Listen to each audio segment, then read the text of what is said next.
Welcome to TWBT Movies. My name is Henry Confidential. Jordan Peele's new movie. Did I leave the theater saying yep, or did I leave the theater saying nope? Alright, Jordan Peele's new movie, Nope. Jordan Peele is a director from Get Out and Us, as well as, we know him from the comedic fashions of Mad TV, and it's one of those movies that when we saw the trailers of this film, you look at the spectacle, you look at the intrigue, you look at the mystery, and you're wondering when you're watching the trailers, is this movie completely spoiled throughout the trailers, or is there a lot more under the surface that we just don't know? So to start off, let me talk about the filmmaking. The filmmaking of this film is, as everyone's saying, it's a blockbuster. This movie is big in spectacle.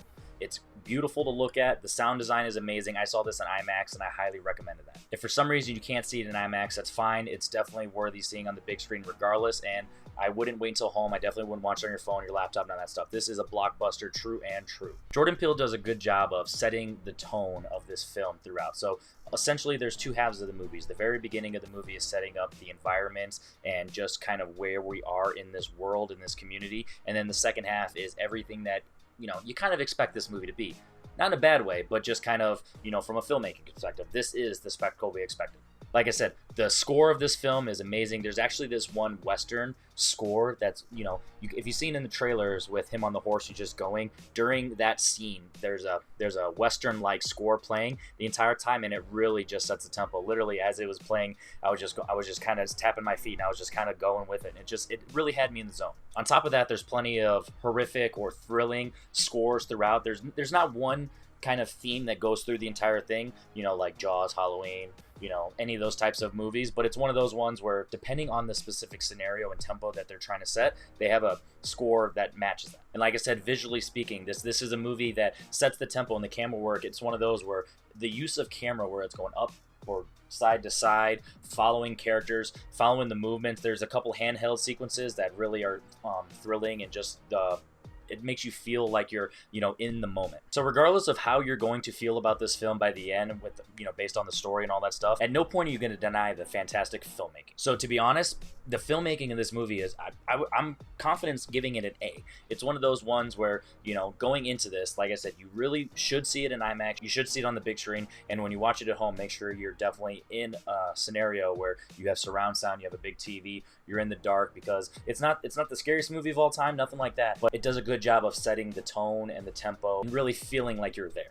So moving forward onto the characters. So we have Daniel Kaluuya, Keke Palmer as the two main characters, brother and sisters, who, are involved with this horse ranch, and they have different dynamics. So Keke Palmer, I don't want to call it a comic relief, because she's more than that, but she's the more comedic of the two. You can tell she's younger. It's not playing down to like a younger generation or nothing like that, but you can just tell the dynamic between the two. She just has that chill vibe. She's what you expect, like when we're out in Hollywood. She's the go-getter, and whereas he's more of the behind-the-scenes type of person. So in theory, if you were to compare in the film world, she's the actor and he's the cameraman, or he's the editor, or something like that. Daniel Kaluuya does a great job of really just embodying this character, of dealing with multiple scenarios, of dealing with the scenario of his life, and just kind of feeding off of not only Keke Palmer's character, but also Steven Yeun's character, who I'm going to get into a second, as well as other scenarios, as well as the mystery. He has plenty of moments where he's funny as well, and he does a great job of just kind of having some one-liners and just his inflections and the way he, distributes his lines. He just does a good job of, just like I said, embodying this character. Like I said, Steven Yeun's in this as well. He's a character that, in the trailer, you don't really know what to expect from this character, and he is a tale of two stories. He has a backstory that is interesting, that is integral to the plot, as well as his present story and how it's connected to Daniel Kaluuya's character. Steven Yeun's character is in the first half a lot, and he does a good job of, like I said, being really a part of the main narrative. And I really enjoy his performance. Every time Steven Yeun's on screen, it's one of those where I'm like, he's not just the Walking Dead guy. He's not just Glenn. He could definitely embody different characters, and he does a good job. I really like him in this movie. There's an actor in this named Brandon Pereira as Angel, and he's a character that the entire time I was watching, no disrespect to him, he does a fantastic job in this movie, but every time I was watching him, I'm like, wow, I'm surprised that's not Riz Ahmed. Because Jordan Peele could get Riz Ahmed, and I'm not saying Riz Ahmed's like a huge star in Hollywood or nothing like that, but there's just something about this movie where you can tell that Brandon Pereira is a fan of Riz Ahmed. So when you first meet this character, you're thinking that he's either going to be a one-off and he's going to be in and out. He's one of those characters that you just set up to die, or he's one of those characters that you're going to be annoyed by him the entire time. Honestly, it's a little A, B, and C. It does a great job of really setting your expectations different with this character, and by the end of it, you're really invested in his character and you really enjoy, his performance. And I would be curious to see what he's going to do in the future. And last but not least, there's Michael Wincott. He's a character in this movie that when you're looking at the billing and you're looking at the transgression of this film, you're like, wow, why is he so highly billed? Is it just because he's a name? What about it? But he's a character that he has a bunch of scenes in this movie that kind of come together by the end, and it just is a nice little touch. I don't really know much about this character. I can't tell if I've seen him before, and he's like a character actor, and I don't remember. I've heard the name, and I know when I'm watching reviews of this that people talk about him, but me personally, I'm not really familiar with him. So all in all, when it comes to the characters, I would give them about a B+, A-. Like they do really good job for what they're doing, but there's something about them where I'm like, oh, that's not a member of the Armitage family from Get Out, or that's not Lupita Nyong'o's character in Us. You know what I mean? So there's something about these characters that I'm not saying they're like forgettable and they're replaceable in terms of performance or like story written characters, but in terms of just generally speaking of film, as well as specifically Jordan Peele's filmography, I don't think the characters are going to stand out as much, even though the performances are really good. So again, about a B+. And moving on to the story. Okay, so this movie is two halves. The first half, which is world building, character building, and essentially a little bit of misdirect. It does a good job of not making you know exactly where it's going to go from the first couple minutes until whenever.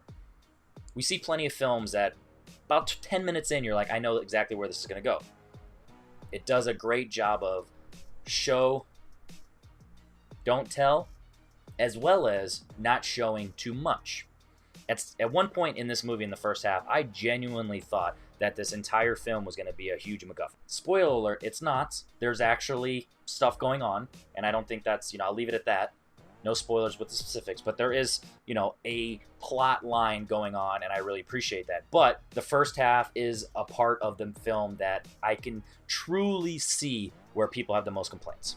I personally didn't, because I just have enough patience with these types of films. Like if you watched X from earlier in 2022, or if you see movies like that have kind of a slower build-up and a great payoff, I feel like this is one of them. So without getting into specifics of the plot, like I said, the first half is character build-up, world building, and a little bit of backstory for not only our main characters, but also some of the side characters. But in the second half, this is the part of the movie that you showed up for the IMAX for. This is the part of the movie that the sound design really comes into play.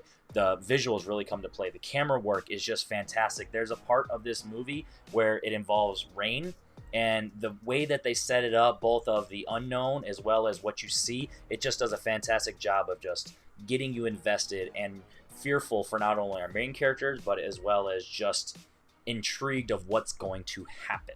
So, like I said, I'm not going to get into the plot specifically. So, all in all, by the beginning point to the end point, in terms of plot, it's hard to gauge, because technically speaking, this movie is not original in terms of what you vibe off of it. Like, the way I can describe this in terms of originality is like a Quentin Tarantino film. Quentin Tarantino does a fantastic job of creating stories that are original from start to finish in terms of the whole package, but there's bits here, bits there, bits here that are taken from other films. So I feel like that's exactly what we've gotten today from Nope. It's one of those where by the end of the film, the final package, that is an original film that you've never seen before. But there's elements throughout the film that are borrowed from other stories. So with that said, by the end result, I would give a solid A, maybe A-, borderline, between A-, but in terms of the bits that I really appreciate it, but I can understand that if they're not 100% original, I would give a B+. So in terms of overall story, I'll go A-.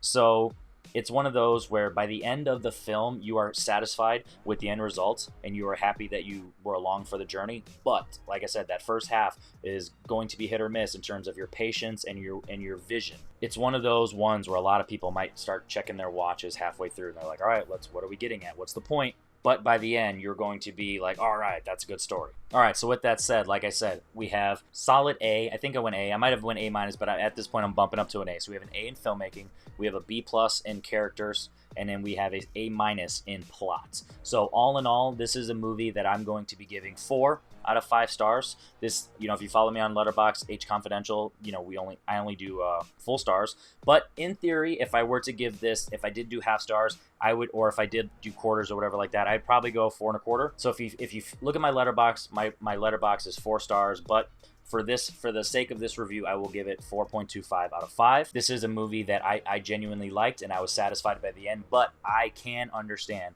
why people would not like this. And there's some movies that I love where I'm like, I just don't see what you are missing. But this one, I actually can see it. And I'm not necessarily saying that's a flaw, but if I'm not inherently jumping out to defend it, then I can't inherently put it as high of a pedestal, even for myself personally. So 4.25 out of 5 for the video, 4 out of 5 on my Letterboxd.